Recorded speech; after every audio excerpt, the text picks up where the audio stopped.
धर्म इस्लाम धर्म अपनाया है। मैं देश की संस्कृति, देश का संस्कार नहीं बदला मैंने, केवल मैंने पूजा पद्धति बदली है। इस देश का पहनावा, इस देश की बोलचाल, इस देश का खान-पीन और देश ना अनाज के ऊपर लागू होता, ना फल के ऊपर लागू होता और ना ही किसी भी मेवा के ऊपर लागू होता। देख लीजिए आपके ऊपर फतवा जारी हो सकता है। हलाल हलाल का मकसद केवल मीट से है। हाँ, ये सुन लो, जान लो, देश में सुन ले और मुसलमान भी सुन लें। केवल जो हलाल का जो मकसद है, हाँ, वो केवल मीट के लिए है, हाँ, वो पशु के लिए है केवल, ना फल के लिए, ना दूध के लिए, ना जल के लिए, ना अनाज के लिए, ना ब्रेड के लिए, ना बिस्किट के लिए। बाँट रहे हैं, उनके ऊपर कानूनी कार्रवाई होनी चाहिए। तो ये देश के सद्भावना को, देश के प्यार को और देश की अखंडता को तोड़ने का षड्यंत्र है। और मुझे तो ऐसा लगता है कोई ताकत ऐसी है जो अब मोदी जी का विरोध करते-करते इस देश का विरोध करने लगे हैं। एक ऐसा ऑर्गेनाइजेशन शुरू हुआ और देखते ही देखते 58 देशों में जो इस्लामिक देश हैं 58 देश उन तक पहुंच गया।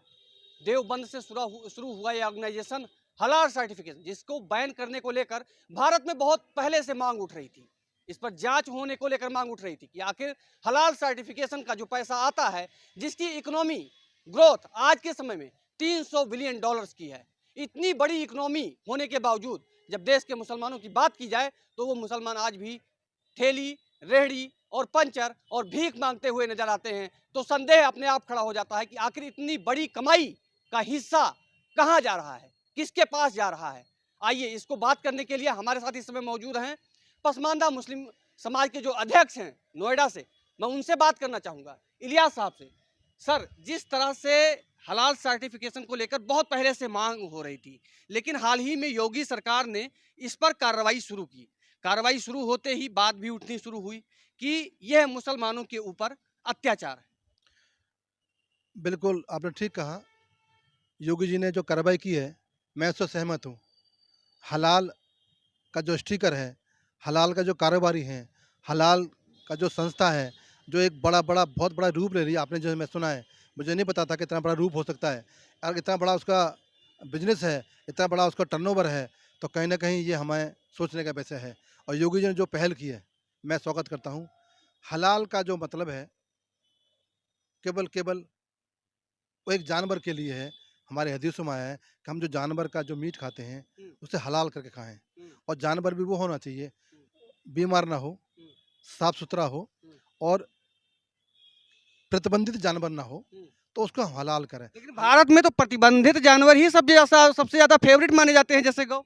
हाँ, गाय माता। मैं बता रहा हूँ, उस पे आ रहा हूँ मैं। हलाल का मतलब ये है कि हमारे कुरान की आयत पढ़ी जाती हम्म, है और उस पे कलमा पढ़ा जाता है, हम्म, तब उसे हलाल कहते हैं। हम्म, तो वो तो केवल जानवर की बात है। हम्म, तो उसकी हमारी दुकान है, जो जो मुस्लिम समाज के लोग हैं, जो मुस्लिम समाज के व्यापारी हैं, हम्म, चाहे मीट व्यापारी हो, हम्म, चाहे वो मुर्गी मंडी वाले हों, हम्म, उनके पास वो हलाल ही होता है। हम्म, तो हमें हलाल के स्टिकर की आवश्यकता नहीं है। परंतु इसके पीछे अभी मैं सुनने में आ रहा है हम्म। कि ब्रेड भी हलाल पे स्टिकर लगा हुआ है, हाँ। आटे पे भी हलाल का स्टिकर लगा हुआ है, दूध के ऊपर भी हलाल का स्टिकर लगा हुआ है। तो ये कहीं न कहीं एक जाल है, हम्म, जो देश के ताने-बाने को हम्म, और देश के धन को हम्म, इकट्ठा कर कर कहाँ लेने जाना चाहते हैं, हम्म, वो अभी सोचने का विषय है, अभी जाँच का विषय है। वो हम्म, जाँच करेगी तो योगी सरकार है, वो दूध का दूध, पानी का पानी करेगी। हम्म, परंतु जो जो एजेंसियाँ चला रहे हैं, हम्म, जो ये हलाल का स्टिकर बाँट रहे हैं, हम्म, उनके ऊपर कानूनी कार्रवाई होनी चाहिए। हम्म, तो ये देश के सद्भावना को, देश के प्यार को और देश की अखंडता को तोड़ने का षड्यंत्र है। हम्म, और मुझे तो ऐसा लगता है कोई ताकत ऐसी है, जो अब मोदी जी का विरोध करते-करते हम्म, इस देश का विरोध करने लगे हैं। हम्म, पता नहीं कौन-सी संस्था है, हम्म, जो हलाल का स्टिकर बाँट रही है। हम्म, हलाल में हदीस में ये कहा गया है हम्म, कि हलाल रोज़ी भी होती है, हम्म, हराम रोज़ी भी होती है। हम्म, तो हलाल रोज़ी के लिए व्यापार हमारा कैसा होना चाहिए, हम्म, उसकी डेफ़िनेशन है। हलाल का मतलब ये होता है, ईमानदारी से काम किया हुआ हलाल होता है। हराम का मतलब ये होता है कि हम चोरी ना करें, किसी का माल ना छीनें, किसी को माल ना झपटें, किसी को धोखे में ना रखें, वो हराम कहा गया है। हिंदी में कहते हैं, हलाल का मतलब है यानी कि पवित्र हम्म, और हराम का मतलब है अपवित्र। अपवित्र। हम्म, तो ये 2 डेफ़िनेशन है। हम्म, फिर हिंदुस्तान जो देश है, हम्म, मेरा हिंदुस्तान सनातन संस्कृति, हम्म, सनातन धरोहर हम्म, और हिंदू संस्कारों से ओतप्रोत है। हम्म, हम उसी देश में रहते हैं, हम्म, जहाँ पर सभी का साथ, सबका विकास के माध्यम से काम होता है। हम्म, हिंदू, मुस्लिम, सिख, ईसाई सब इकट्ठा रहते हैं। परंतु ये एक ऐसी विचारधारा आ गई है, 14 के बाद में, केवल मोदी को हटाने के लिए। आप मोदी जी का विरोध करो, ये आपका अधिकार हो सकता है। पर मोदी का विरोध करते करते मेरे मुसलमानों को बदनाम मत करो, मेरे इस्लाम को बदनाम मत करो। आज कुछ मौलाना जो हलाल का शिकर बांट रहे हैं, ये कहने के इस्लाम को बदनाम कर रहे हैं, मुसलमान को ये मुसलमानों को बदनाम कर रहे हैं और हिंदू मुसलमान खाई को बढ़ाना चाहते हैं। मैं इसकी निंदा करता हूँ और मैं योगी सरकार से और मोदी से कहना चाहता हूँ, जो हलाल का स्टिकर लगाकर अपना व्यापार बढ़ा रहे हैं, उनकी जांच की जाए, उनके ऊपर देशद्रोह का मुकदमा कायम किया जाए और उनको जेल भेजा जाए, चाहे किसी समुदाय का हो, चाहे किसी धर्म का हो, चाहे किसी मजहब का हो।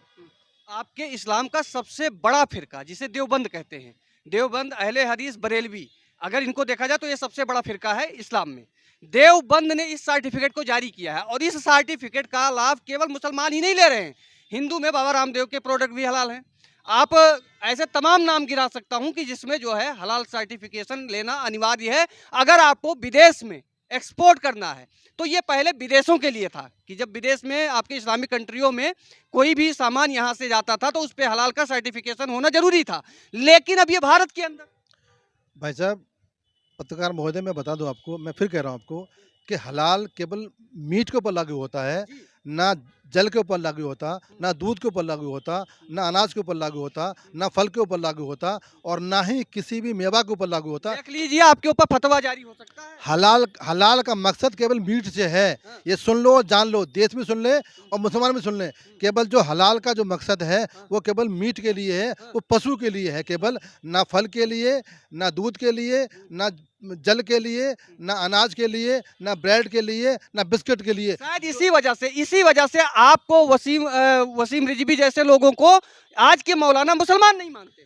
मैं कहता हूँ मेरा इस्लाम कहता है, मैं इस्लाम के हवाले से कह रहा हूँ, हाँ। मैं हदीस के हवाले से कह रहा हूँ। हाँ। केवल हलाल का मकसद केवल केवल रोजी के लिए है और केवल केवल मीट के लिए है। हाँ। ये हम किसी अन्य के लिए हलाल कौन सी विचारधारा है हाँ। जो ये काम कर रही है, हाँ। जो मुसलमानों को बदनाम कर रही है, जो मेरे इस्लाम को बदनाम कर रही है। मैं ऐसे मौलानाओं को और ऐसे राजनेताओं से अपील करता हूँ, हाथ जोड़ के अपील करता हूँ कि इस देश के मुसलमानों को बरगलाओ मत, इस देश के भाव को मत तोड़ो, इस देश के प्यार को मत तोड़ो। और मैं तो कहता हूँ जो उलमाए हमारे हैं, जो धर्मगुरु हमारे हैं, जो मुस्लिम समाज के लोग हैं, वो आगे आएँ, ऐसे काम करने वालों के खिलाफ फतवा जारी नहीं करें, इनके खिलाफ विरोध करें, बहिष्कार करें और ऐसी ऐसी ताकतें देश में ना पनपें, इस पर काम किया जाए। आखिर देश का मुसलमान चाहता क्या है? सीएनआरसी आता है, हमारे देश का मुसलमान नाराज। राम मंदिर बनता है, राम मंदिर का फैसला आता है, हमारे देश का मुसलमान नाराज। 3 तलाक जो कि आपके हक में है, आपकी बहन बेटियों के, आपके घर में आपके बहू के साथ भी तलाक हो सकता है, वो भी आपके पक्ष में, उससे मुसलमान नाराज। आखिर ये खुश कैसे होंगे और किससे ये खुश होंगे? मैं एहसान अब्बासी पसमानदा समाज का राष्ट्रीय अध्यक्ष हूँ और मैं बड़े अपने होशो हवास से किसी बगैर दबाव के कहना चाहता हूँ कि मैं देवबंदी मुसलमान हूँ, मैं सुन्नी देवबंदी मुसलमान हूँ। मैं उन उन चीज़ों को नहीं मानता जो मेरा हदीस नहीं कहती, मैं उन चीज़ों को नहीं मानता जो मेरा इस्लाम नहीं कहता। मेरा इस्लाम क्या कहता है सुन लो, मेरा इस्लाम कहता है कि अगर हलाल खाना है तो वो खाओ जिस किसी भी समाज के, किसी भी धर्म के लोग को आपत्ति ना हो। आपने हलाल वो खाना है जिससे सौहार्द खराब ना हो। आपने हलाल वो खाना है जिससे किसी धर्म की आहत ना हो। हलाल वो खाना है जिससे कि आपका मन शांत हो जाए। आप ऐसा काम करो जिससे कि हिंदू समाज या अपना पड़ोसी समाज आपसे प्यार करे। आप ऐसा काम करो किसी का दिल ना दुखे। आप ऐसा काम करो आपके चलने से कोई रास्ते में पड़ा हुआ पत्थर हो तो उठा दो। आपके पड़ोसी अगर कोई हिंदू है, अगर बीमार है तो क्या उसकी मदद क्या करो। क्या आपको भी लगता है कि जो ये हलाल सर्टिफिकेशन का जो फंडिंग होती है, जो पैसा होता है, ये आतंकवादियों को फंडिंग होता है? देखो अभी जाँच के विषय है, इसके बारे में मैं नहीं कह सकता, लेकिन कहीं न कहीं जो ये प्रोपेगेंडा और जो षड्यंत्र है, ये कहीं न कहीं दर्शाता है कि देश के लिए घातक है। इतना कह सकता हूँ मैं, अगर ये हलाल का जो इन्होंने एक स्टिकर बनाना शुरू कर दिया है या एक जाल बिछाना शुरू कर दिया है, तो कहीं न कहीं ये देश को घातक होगा और देश की एजेंसियाँ, देश की सरकारें और राज्य सरकार हैं, जिस भी राज्य में हो, चाहे उत्तर प्रदेश में हो, चाहे हरियाणा में हो, चाहे पंजाब में हो, चाहे दिल्ली में हो, जहाँ भी धंधा पनप रहा है, जहाँ भी धंधा ये फैल रहा है, उसे बंद किया जाए और जो पीछे ताकत है, वहाँ तक हमारी सरकार के हाथ पहुँचे, हमारे देश की एजेंसियों के हाथ पहुँचे और इसे ख़त्म करो। मैं फिर कहता हूँ कि मेरा इस्लाम मोहब्बत सिखाता है, मेरा इस्लाम प्यार सिखाता है, मेरा इस्लाम तो गले लगाना सिखाता है। ये कौन सी ताकत है, ये कौन से मौलाना हैं जो हम हिंदू मुसलमान को अलग करना चाहते हैं। मैं उनकी निंदा करता हूँ और मैं पुनः कहता हूँ कि आ जाओ अपनी गलतियाँ सुधार लो और हिंदू को गले लगा लो, हिंदू को बदनाम मत करो। इस देश में प्यार मोहब्बत से ज़िंदगी जियो। मेरा इस्लाम कहता है कि अब जिस मुल्क में रहते हो, उस मुल्क से मोहब्बत करो। जिस मुल्क में रहते हो, उस मुल्क के कानून को मानो। जिस मुल्क में रहते हो, उस मुल्क की धरती से प्यार करो। तो कुछ हमारे बीच में कुछ लोग हैं। आप कहते हो उस मुल्क की धरती से प्यार करो, आप कहते हो भारत माता से प्यार करो, आप कहते हो कि यहाँ के जो लोग हैं, हिंदू हैं, उनको अपने भाई की तरह मानो, उनसे प्यार करो। लेकिन यहीं पर ऑन स्टूडियो में कहा जाता है कि हमारे लिए सबसे पहले इस्लाम है, सबसे पहले शरीयत है, उसके बाद में भारतीय संविधान है। इस्लाम मेरा गुरूर है, हुँ, देश मेरा कर्तव्य है। हुँ, देश है तो मैं हूँ, हुँ, देश पहले है हुँ, तो मैं बचूँगा ना। हुँ, जब देश नहीं बचेगा तो धर्म कहाँ से बचेगा? हुँ, जब देश नहीं बचेगा तो मैं कहाँ से बचूँगा? हुँ, पहले मेरा देश है, बाद में सब चीज़ है। हुँ, लेकिन कुछ जो टीवी पे लोग आते हैं, हुँ, वही तो दुःख है हुँ, कि हमारे मौलाना हैं, हमारे मौलवी, हुँ, हमारे धर्मगुरु, वो शांत क्यों हैं? हुँ, उनको बोलो कि जो टीवी पे बोलते हैं वो इस्लाम नहीं है। हुँ, वो उनका अपना एक वक्तव्य हो सकता है।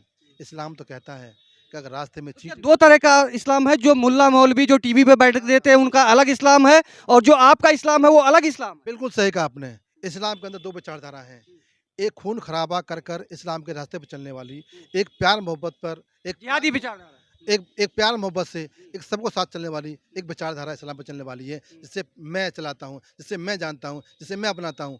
वो विचारधारा अभी देखा होगा ना सर, अफ़गानिस्तान में क्या हुआ था? वहाँ तो मोदी नहीं है, वहाँ तो भाजपा नहीं है, कैसे मारा गया बच्चों को। अभी पाकिस्तान में मस्जिदों में बम फूटते हैं, वहाँ तो मोदी नहीं है, वहाँ तो भाजपा नहीं है, वहाँ तो आरएसएस नहीं है। अभी जाओ फ़िलिस्तीन में, इज़राइल में, वहाँ क्या हो रहा है? हुँ, किसी मुसलमान की यूक्रेन युद्ध 2 साल से हो गए, किसी मुसलमान ने ये नहीं कहा कि नहीं, जो इंसानियत का कत्ल हो रहा है रोका जाए। आज हमास के ऊपर जब अत्याचार हो रहा है, हुँ, हमास ने जो गलती की है, फ़िलिस्तीन में जो जंग हो रही है इज़राइल की, आज पूरे दुनिया में वो मातम मना रहे हैं। क्या वो इंसान हैं?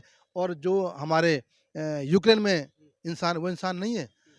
इस्लाम कहता है कि इंसानियत पूरे कौम की इंसानियत है, पूरे दुनिया की इंसानियत को आप दुआ मांगो, पूरे देश के लिए काम आप करो। बीजेपी की इतनी तारीफ़ कर रहे हैं, वहीं दूसरी तरफ लोग कह रहे हैं, जो आपकी कम्युनिटी है, वो कह रही है कि लगातार बीजेपी मुसलमानों के ऊपर अत्याचार कर रही है।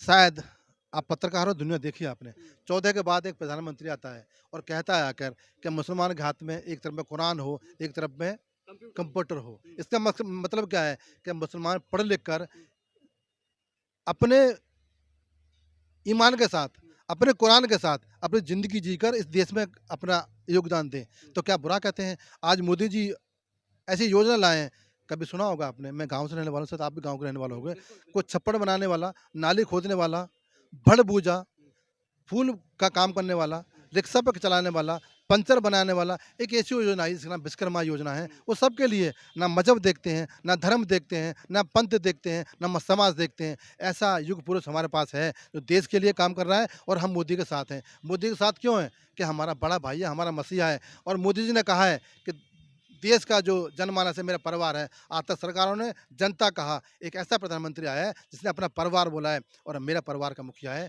मेरा मुसलमान समाज, पसमानदा समाज जो 80% है, हुँ। आज मोदी जी के साथ है।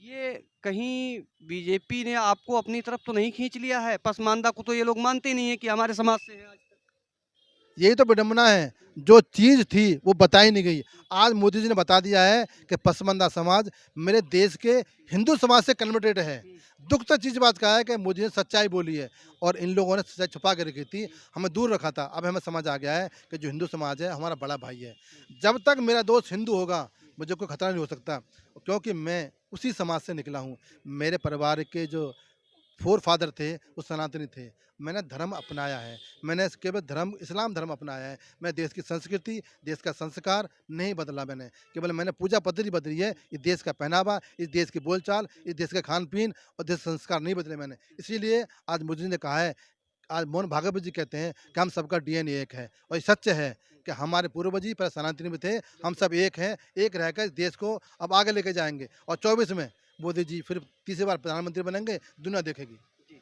बहुत-बहुत धन्यवाद सर और ऐसे ही तमाम जो हलाल सर्टिफ़िकेशन बैन हुआ है उत्तर प्रदेश में, इसके ऊपर हम लगातार जनता की राय ले रहे हैं और उनके बीच जा रहे हैं। जो भी तथ्य निकल कर सामने आता है, हम आप तक पहुँचाते रहेंगे। बने रहिए स्वास्तिक सहारा के